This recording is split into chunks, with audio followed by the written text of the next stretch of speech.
Live from his luxury penthouse apartment in London's glittering East End, Dean Lerner, club owner, entrepreneur and publisher of high-class gentlemen's magazines, invites you to join him for an exclusive man-to-man.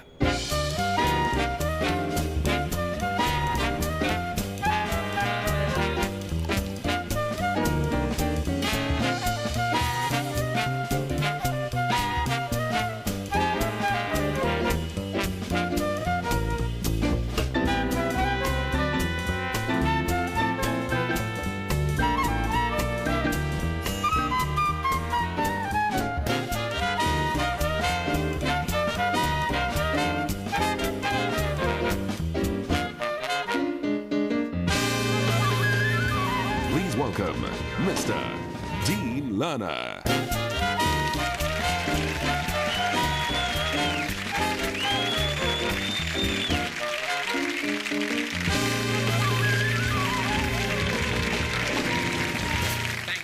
Thank you. 1,000 thank yous. Good evening and welcome to a very special musical edition of Man to Man. In fact, it's such a one-off soiree that Satu's been temporarily allowed to join me on the sofa to watch and has been given permission to remove her tail. Again, on a temporary basis. The tail on the costume, that is. She's not a lizard. That wouldn't work. But before we kick off proper, I've got a couple of bits of AOB to attend to. AOB Uno is that I'd just like to extend a huge hand of thank to all of you who've been so kind and supportive of me throughout my recent difficulties. Now, as many of you will know, I have been involved in the court case, but luckily, sanity prevailed and a verdict of accidental death was recorded. And AOB Duh, there's a new promotion at my restaurant, Shadino's, it's my restaurant. We're offering £3 off any whitebait meal when you order 2 or more bottles of champagne. So get on down to Shadino's and have yourselves a salty treat. And the usual discounts still apply for female under 21 twins. Now, there's a saying, there's nought so queer as folk, and I agree, it's bad music. Or so I thought, until I met this evening's guest. He opened my eyes, and more importantly, my ears, to this wonderful treasure trove of copyright-free melody. He's one of the most revered folk guitarists of his generation, the man, the legend, Mr. Merriman Weir.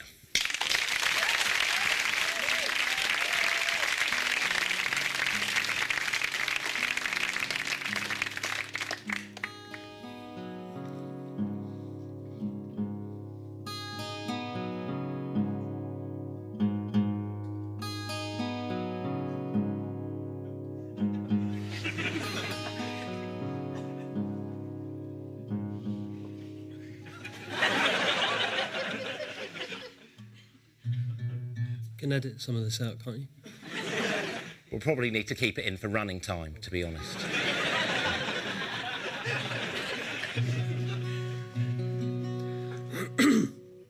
This is a welcome song.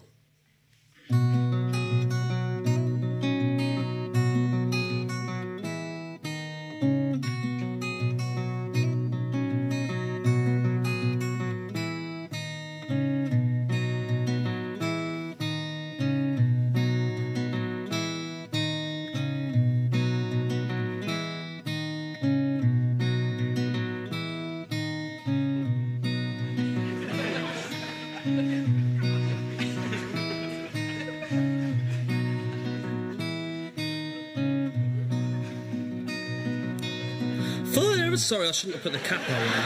I shouldn't have put the Sorry, I shouldn't have put the capo on. I usually sing this song without a capo. I could probably take it off, but probably bug up the tuning. So I could probably sing that high. Can I sing that? Yeah, I can sing that high. I'll sing it that high. I'll sing it that high. Okay, this is a welcome song.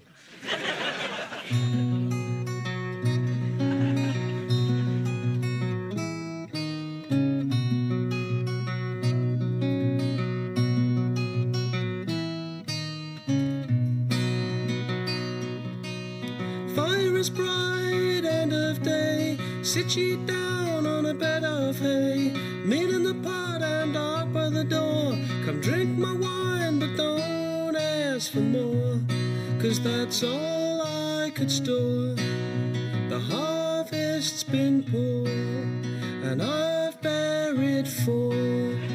Children, children, children.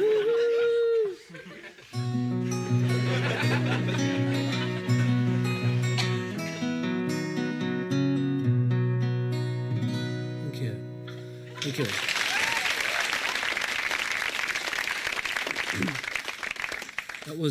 That was called Welcome Woman to My Table Come, and I apologise if you're a man and you felt left out. I wrote it with a woman in mind, but it could just as easily be sung to a male companion, perhaps a passing trapper or a king disguised in peasant's clothing, maybe even a gay admirer from a neighbouring field who's decided to move in now that the man's immediate family are dead. Take your pick, I judge not. There are two more verses to that song, incidentally, but they're far too depressing to play here. You have to be very careful when you play sad songs, because in the wrong hands ballads can kill. One of the biggest regrets of my life is I once played a song so sad I made a flock of geese die. I was singing a lament for them as they flew south for the winter overhead, and without thinking I went from A to E minor, then back to A, and then surprised myself with an E minor 9. And before I knew it, they'd nosedived into a frozen lake. In perfect formation too, that was the shocking part. But, I wrote this next one for a friend of mine who was struck down with a terminal illness in the late 1990s. It was a bit of a race to get this one finished. But God willing, I got it ready to play to him on his deathbed.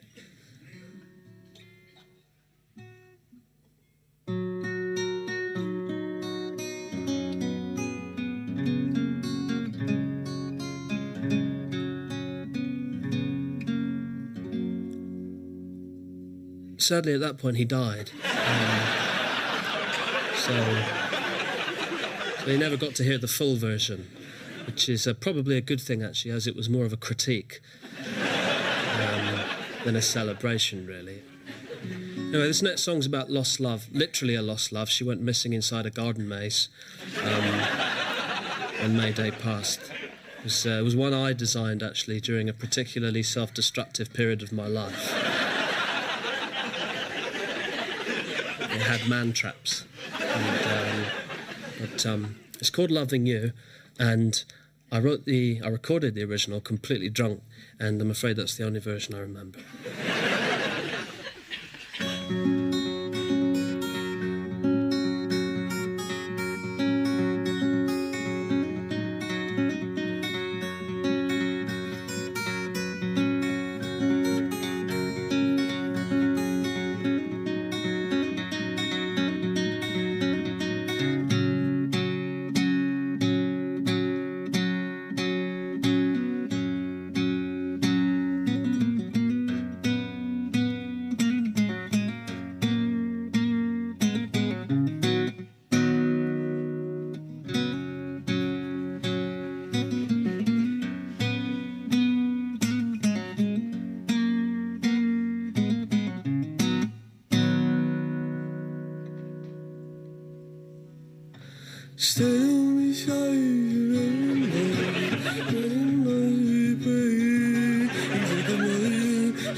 Thank you. Thank you very much.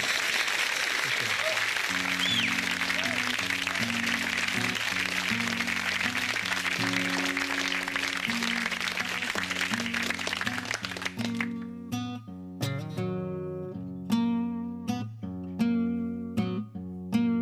Actually, sorry, I shouldn't really be practising. No, that's your call. That's your call, Merriman. You're an artist. Set ended slightly sooner than I'd expected. Should I come over for the talk now? It's barely worth it. I think we've only got about a minute before the break, so...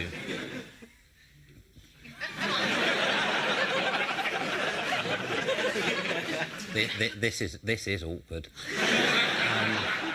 Only I've got nothing for this. I've got nothing. I could catch up on some admin, but it doesn't really seem the appropriate time. I tell you what, could we just break now and have a longer second half? Because this is dead time. That's clear. Okay. All right. Not yet.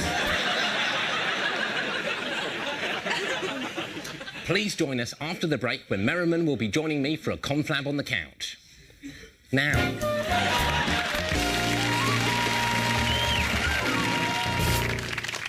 Good evening, and welcome back to part 2 of Man to Man. Satu's safely behind the bar, and I'm joined on the sofa by legendary folk guitarist Merriman Weir. Well, thank you. And can I say, I loved the set. I absolutely loved it. Thank you very much. I love folk music, I don't mind saying. I love it. I love it, love it, love it. Who else do you like? Well, who I like, other than yourself, of course, I'd have to say David Gray. Have you heard of him? No. Oh, you should check him out. It's really good, really mellow stuff. I wouldn't put him on in the car, though, because I find myself drifting off and it's unsafe. And I daren't overtake, because I'm liable to just give up halfway through. Now, you are one of the... Actually, Merriman, sorry to interrupt you, but do you mind canning the twang? Sorry, what, not playing? Yeah, I just feel it's becoming a bit of a barrier. OK, I'll put it in there. I'll just put it over the stand over there.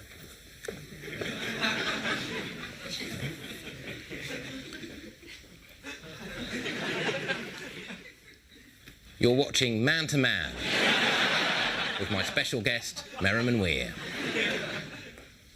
Sorry, I can't actually rush because I've got a pacemaker which is quite temperamental. I came back from an open-air festival last year and I was stuck on samba. After watching. Sure. Now, Merriman Weir. It's an interesting name, isn't it? It's not your first name, though, is it? No.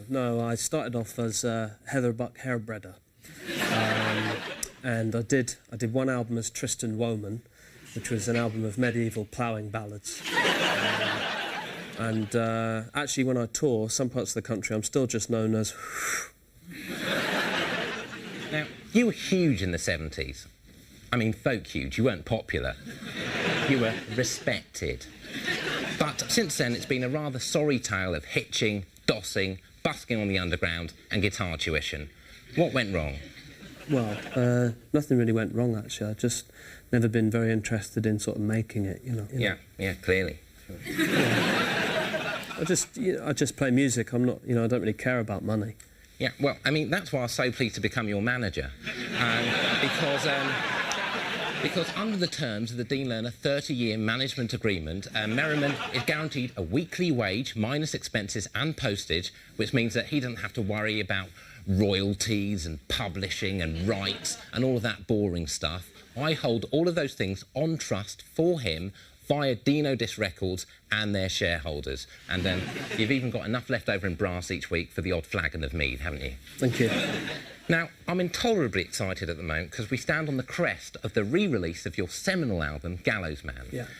Actually, sorry to interrupt me. I'm interrupting myself now. What is a seminal album? Does that mean, is that a spermy? Is that a spermy album? Because that would obviously fit in the whole theme of Gallows Man, because apparently when you hang, you get a reminder of the good life. I mean, I know this because I've seen a lot of corpses online. It is sick. It is sick, the internet. You just type in corpses plus boners into Google. You'll get an absolute eyeful. I was so depressed that day, I just took the rest of it off. I was so down. It really got me down, actually. Oh, sorry. What was my question? Oh, yes, your album, the re-release thereof. To be honest, it's probably a bit misleading to call it a re-release, given that the original was more of a sort of non-release, really.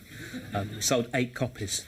Right. But the cover is quite striking, as I recall, isn't it? It's you on a hilltop. Yeah, that's at Hampstead Heath. Yeah, and you're hanging... From a rope, from a tree, yeah. And on the inside cover, there's you... In a gibbet.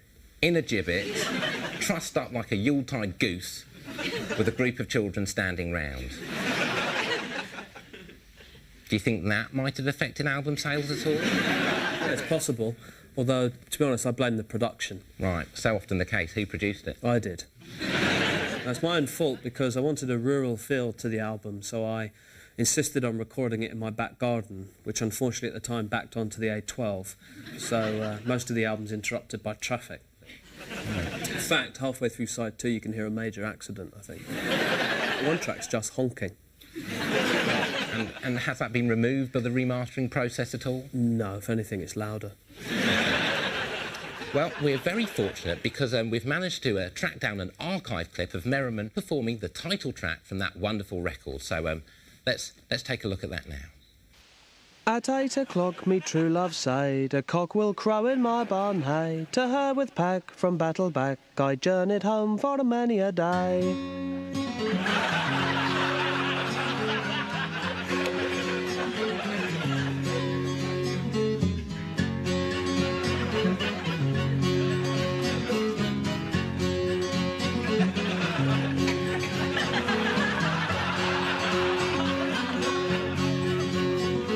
At 9 o'clock she me forsook and docked my cousin in her brook. I swiped me pistols from me pack and told him I sought satisfaction.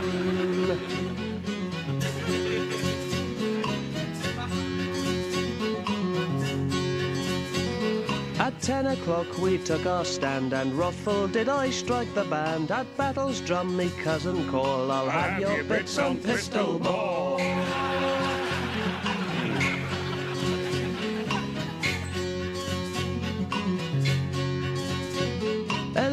Devils rang the bell the day I shot that whore to hell. Her leering prince I blew in two, then bade his dogs come form a queue.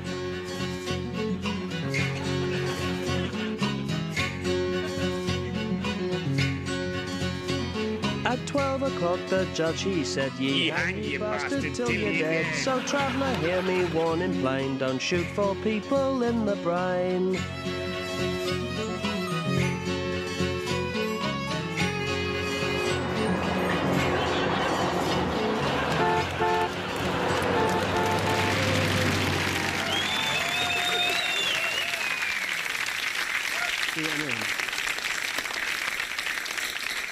You just hear a tiny bit of traffic coming up the end there. No, I couldn't hear a thing, Merriman. I couldn't hear a thing. But then again, I can barely hear. I've got terrible tinnitus in this ear, like a constant buzzing, like a... I mean, it sounds less sarcastic than that. But, it is nevertheless there, which I got, ironically enough, at a Def Leppard concert. And I went backstage and I said to the boys, I said, you'll like this. I actually went deaf at your Def Leppard concert. And they said it's spelt D-E-F. I said, come on, give me something. And where do these soft rock bell ends get off? I mean, how the hell did they even come up with that name? I mean, what were they thinking? You know, we're a soft rock outfit, we want a name that denotes sleekness and power. Perhaps we should name ourselves after a wildcat. But, you know, we've also got a sensitive side, we're vulnerable. Perhaps we should give this wildcat a disability. What's about rheumatic panther? I'm not so sure. How about a hearing impediment? What about Def Leppard? Good idea, but I tell you what, you best remove one of the vowels, otherwise it'll be a stupid name. And do you know how they spell leopard? L-E-P-P-A-R-D. That's how they spell leopard. L-E-P-P-A-R-D. Benders.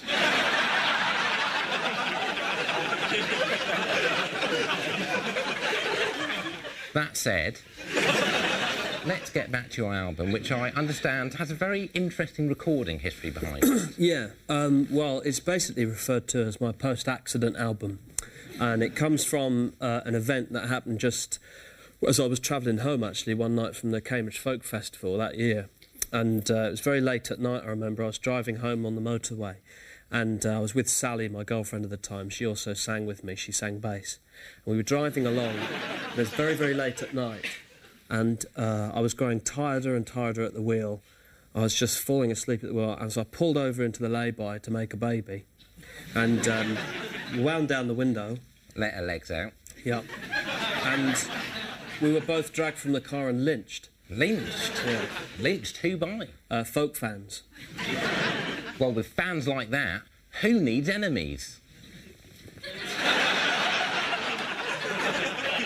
You don't. They're the bloody enemies. The fans. It's actually quite serious. I am sorry.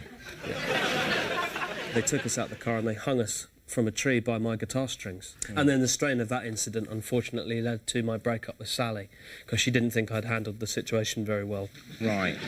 How come? Well, they were hanging her up and the strings kept snapping, so I recommended they use a heavier gauge. Yeah, I didn't, you know. You're just trying to be helpful. Now, under the Dean Lerner 30-year management agreement, you're going to have to do 800 gigs a year. Yeah. So for this eventuality, we have created a man-to-man overnight bag.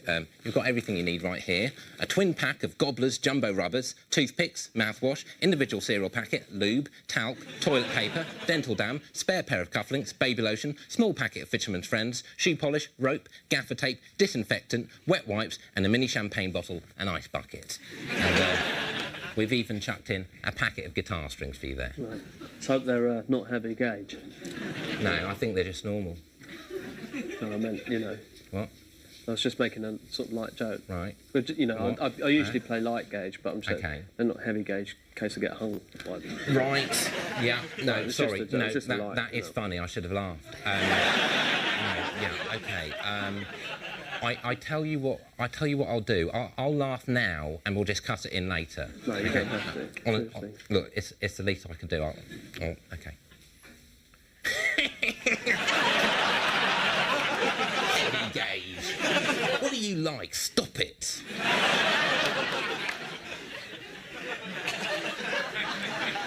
And I do recommend that you pick up the Gallows Man album. It really is one of the best releases of the year. It's an absolute joy, and believe you me, I know a thing or two about a pleasurable release.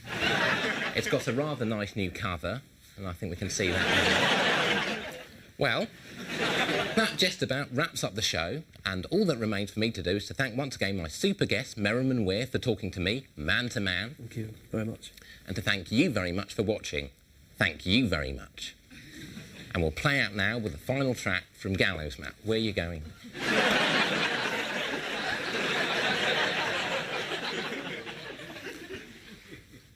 Please welcome, once again, Mr. Merriman Weir. The concept of Gallows Man was quite a simple one. I wanted the record to be played continuously until the listener's eventual death by suicide. But unfortunately, the record company wouldn't let me put that on the sleeve, no. For space reasons, more than anything else. Anyway, this is from the second side of the album. It's a song called Die Die.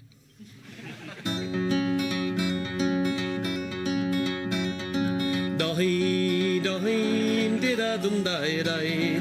Dahi, dahi, dida-dum, die-die. Dahi, dahi, dida-dum, die-die. Do-die-do-dum, dida-dum, die-die. Do-die-do-dum, skida-dum, die-die. Do-die-do-dum, dida-dum, die-die.